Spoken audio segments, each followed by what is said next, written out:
What is one thing that you do every day in your family that has the power to change the entire direction of your life and of your family's life? The way you talk, how you talk. The way you talk has power. It's important for us to think about the way that we speak to one another on an everyday basis in our relationships within the home.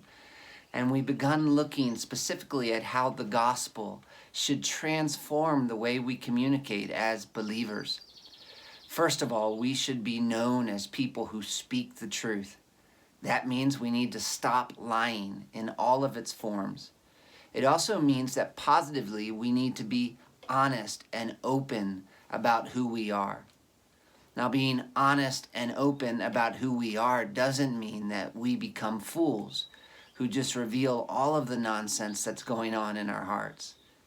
But it does mean that we speak in a way that builds others up and we reveal what they need to know in order to love us well and in order for us to love them well. Second of all, not only do we need to be people who speak the truth, we need to be people who are self-controlled. If you look at Ephesians chapter 4, as the Apostle Paul talks about the radical difference the gospel should make in our everyday living, first of all, he talks about honesty. Second of all, he talks about self-control. He says in Ephesians chapter 4, verses 26 and 27, "Be angry and do not sin. Do not let the sun go down on your anger, and give no opportunity to the devil." Sometimes people joke about having a short fuse. Other people excuse their problems with anger. Others explain their problems with anger away, blaming it on other people. Anger is not a small problem, however.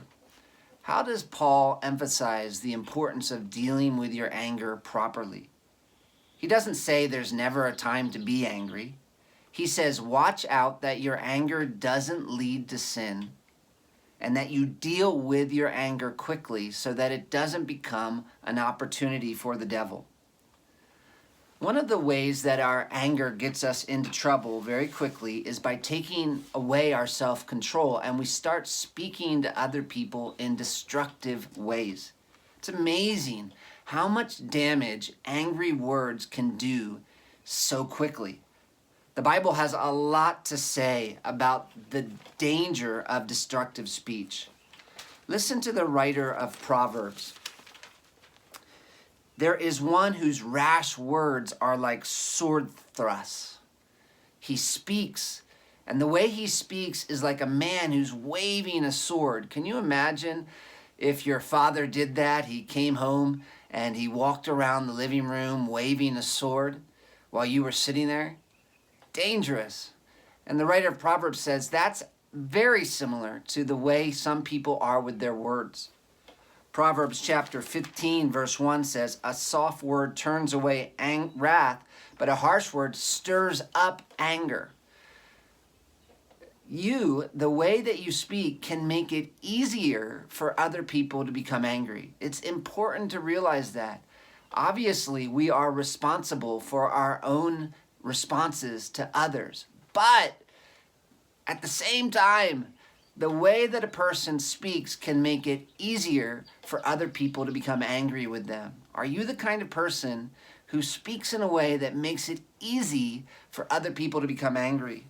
Proverbs chapter 15, verse 17 says, "Better is a dinner of herbs where love is than a fattened ox and hatred with it." The way that you speak can make it very, very uncomfortable for your family.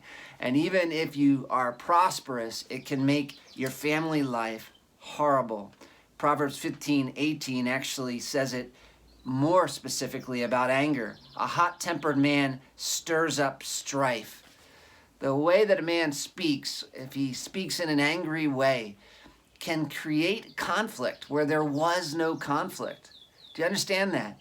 There can be people who normally are at peace, but an individual comes into that setting and he's angry, and because he's angry, there's conflict all around him. Proverbs chapter 16 verses 27 and 27 says, "A worthless man plots evil, and his speech is like a scorching fire." He's spitting fire at people because of the way that he speaks. Proverbs chapter 18 verse 21 says, "Death and life are in the power of the tongue." Wow, that is powerful. And it shows the damage that angry speech can do. You can kill people inside with the way that you talk.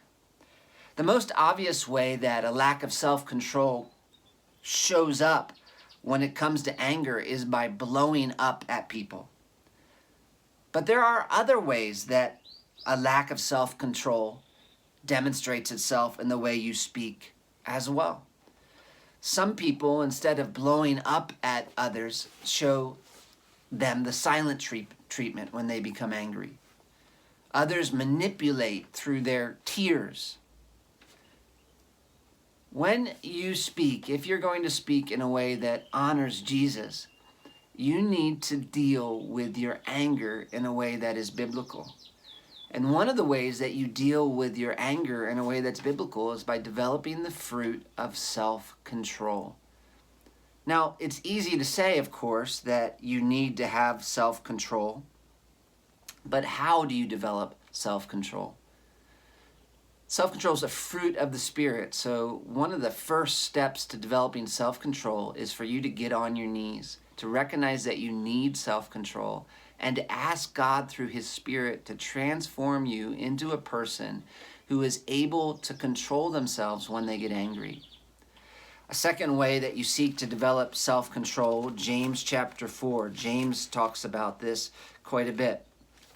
James chapter 4 verses 1 and following tells us that you have to deal with your sinful desires. Why do you get so angry? Usually the reason you're getting angry is not because you're so passionate about the glory of God and the good of people. The reason you're getting angry is because you want something and that person is getting in your way. So if you're going to develop self-control and deal with your anger in the way that you speak, you have to deal with these selfish desires. You have to look at, when you get angry, why are you getting angry? Now this is the time that you got to ask yourself two whys. Often when you get angry and you ask yourself, why am I getting angry? You blame the other person. But go further. Say, why am I getting angry? Oh, because of what this person's doing. No, why am I getting angry at what this person is doing? And so often the reason that you're getting angry has to do with an idol in your heart. You are worshiping something or someone other than God. And when somebody touches our idols, we get mad. When someone messes, the nicest person in the world, you touch their idol, they start freaking out. And so when you start freaking out and you really struggle with self-control, that's a symptom, and it's a time for you to see who you really are and be honest and evaluate, what is this anger and this struggle with self-control telling me about who I am? And then take those sinful desires to God and repent of them. Repent of them. Call them what they are. God, this is sin. This is pure 100% worship of self, and I am willing to beat on people, manipulate people, and hurt people with my words because I love myself so much. And Jesus, this is not good for me,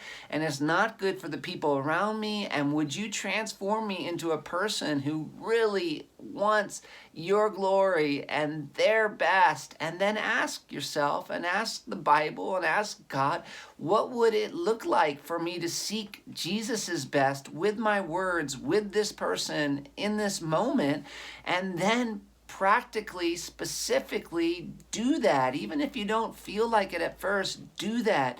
Seek to say things that actually will build them up and glorify God.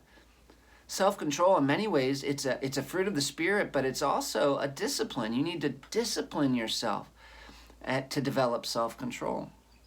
Maybe another specific way to develop self-control is to focus carefully on the way that you're talking and work at applying the principle of Ephesians 4:29 to your speech. Ephesians 4:29. We'll look at this verse more next time that we get together, but let me close at least by reading it and asking you, if you struggle with self-control in your speech, to go to Ephesians 4:29 and pray that God will make you a person who talks like this. Paul says, "Let no corrupting talk come out of your mouth, but only such as is good for building up, as fits the occasion, that it may give grace to those who hear." That is God's agenda for your words. Think about each phrase. We'll talk about that again more next time. But think about each phrase in that verse. If you're going to speak in a way that doesn't destroy, but that actually builds up the people in your home, that is how you need to speak. Words that are appropriate, that at the right time, that give grace, that build up. Think about what it would look like for you to be a person who communicates like that. And what has to happen in your heart? What do you have to believe about the gospel if you're going to speak like that to others? We'll talk about it again more next time. But I want you to think about it and pray about it some now. Let's be people who speak the truth, and let's be people who exercise self-control in the way we speak.